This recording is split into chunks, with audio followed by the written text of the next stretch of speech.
Welcome to Facts TV News, where everything is true. 7 injured following St. James crash.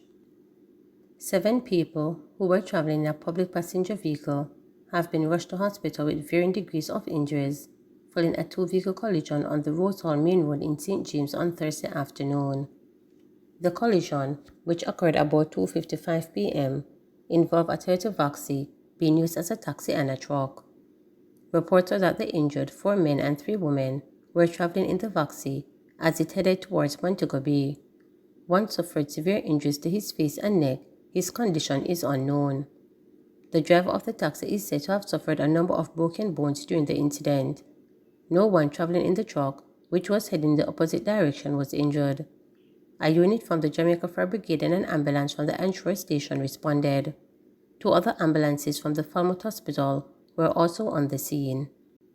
Grief and shock after murder of JDF Major. Family, friends and colleagues of Major Bonnie Paul Williams have reacted with shock and grief over the Army man's shooting death on Ridgeway Terrace in Barbican, St. Andrew afternoon on Thursday morning. Residents reported they heard the explosion sometime between 3:15 a.m. and 3:30 a.m. Checks were made and Williams was found lying on his back in the parking lot outside his home with what appeared to be a gunshot wound to the head. It is understood that preliminary investigations indicated that Williams had just returned home from a night out when he was shot and killed by unknown assailants who were in the parking area. It is being theorized that the assailants were in the process of stealing a Honda CR-V, which was observed on the scene when its bonnet pried when Williams arrived in the parking lot and was shot upon exiting his motor vehicle. When reporters visited the area on Thursday morning, Williams' distraught mother was observed crying uncontrollably while being consoled by law enforcement authorities who were still processing the scene. Williams' babysitter, meanwhile, remembered the late Major as a very caring person. "I don't really know that Bonnie could have done anything to anybody to cause this. Because of the caring person that he is, I am still in shock," the woman said. There have been an uproar of tributes on social media to Williams, who was serving the Jamaica Defense Force as a brigade medical officer. "One of the best doctors I've ever worked with. One thing about this man, he has a heart for his patients," one person wrote. Another said, "Bonnie, my childhood friend, one of the humblest, most peaceful persons I have ever known. R.I.P. Major, Bonneville will never forget you." The Halfway 3 Criminal Investigations Branch is probing the incident. Clarendon farmer pleading with missing 13-year-old daughter to come home. A Clarendon father is on a tenterhook, desperate and hopeful for his teenage daughter's safe return home. Ricky Williams of Sandy Bay in the parish told reporters that he knew something was amiss when his 13-year-old daughter, Shamina Williams, a student of Bustamante High School, did not return home from school on Monday. The Clarendon police confirmed that a missing persons report was filed in Mina's case. According to Williams, sources have alleged that his daughter, who celebrated her 13th birthday the day she went missing, had made celebratory plans with a mystery boyfriend. "I hear from several persons that she say she a go out a boyfriend house, and she and her boyfriend a go a beach and KFC. I hear the boyfriend is from Ocherias. I got the boyfriend's name and number, and he answered the phone on Monday, and from that, the phone turned off," said Williams, adding that his efforts to ascertain information on his daughter's whereabouts from the first call were futile. Williams, a single father, told reporters that uncertainties surrounding his youngest child whereabouts is gut-wrenching for him and his family. Making an appeal to Shamina, Williams said, "Come home, your father now go beat you, your father love you." He added, "Someone said she answered them on WhatsApp last night, which was Wednesday, and said her father don't love her, and she already where she dey and not coming home, but I'm appealing to her. Anything happen, we can work it out." Anyone with information on the whereabouts of Shamina Williams is being asked to contact the Lioneltown Police Station at 876-986-3207 or 876-986-3233 or her father Ricky Williams at 876-368-1879. Elderly St. Catherine man charged with murdering his wife again remanded. The retired butcher, 77-year-old Cecil MacDonald, who allegedly chopped his wife to death, was determined still not fit to plead when he appeared in the St. Catherine Parish Court on Thursday. He was further remanded for a psychiatric evaluation and is set to return to court on July 31. It is alleged that about 2 a.m. on April 15, McDonald chopped his 72-year-old wife, Yvette McDonald, a retired nurse, to death while they were at home. It is being alleged that she went to use the bathroom when she was attacked by her husband.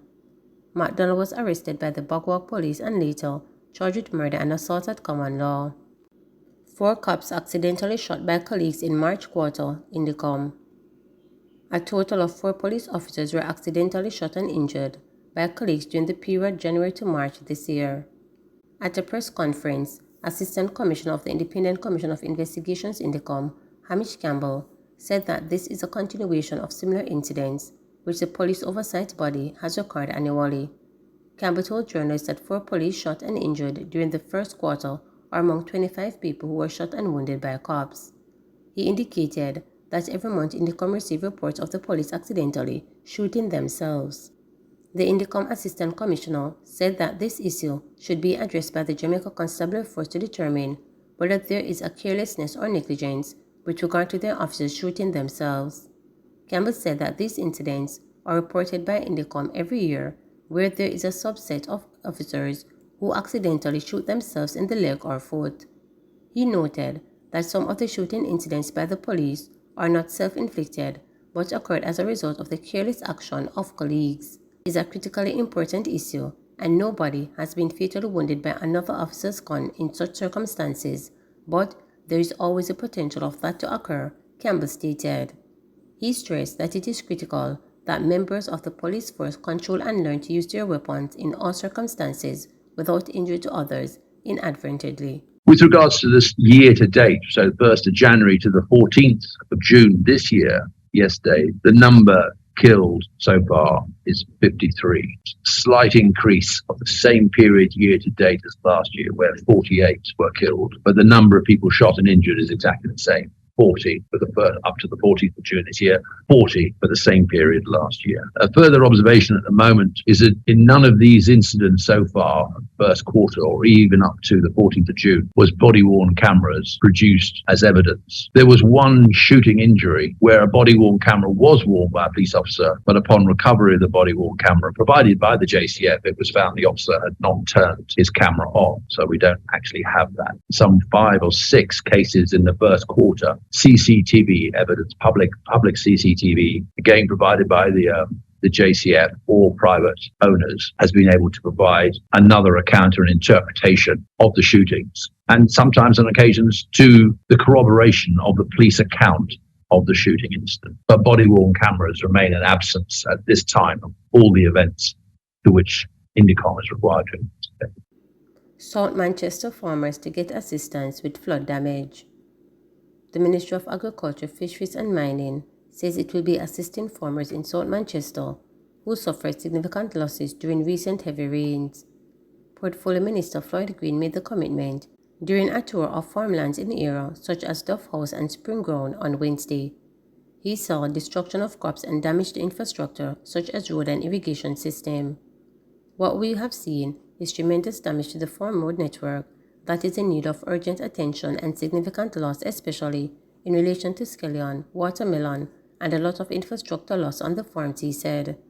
We also saw a lot of irrigation, a lot of piping that have been completely destroyed. I know it will take a lot from the farmers to get back on their feet.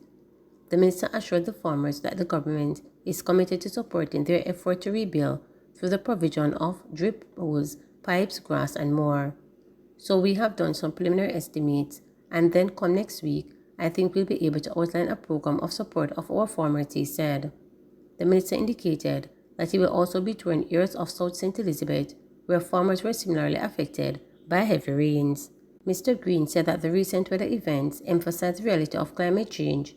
He noted that while June traditionally marks the beginning of the rainy and hurricane season, there is a notable shift in weather patterns.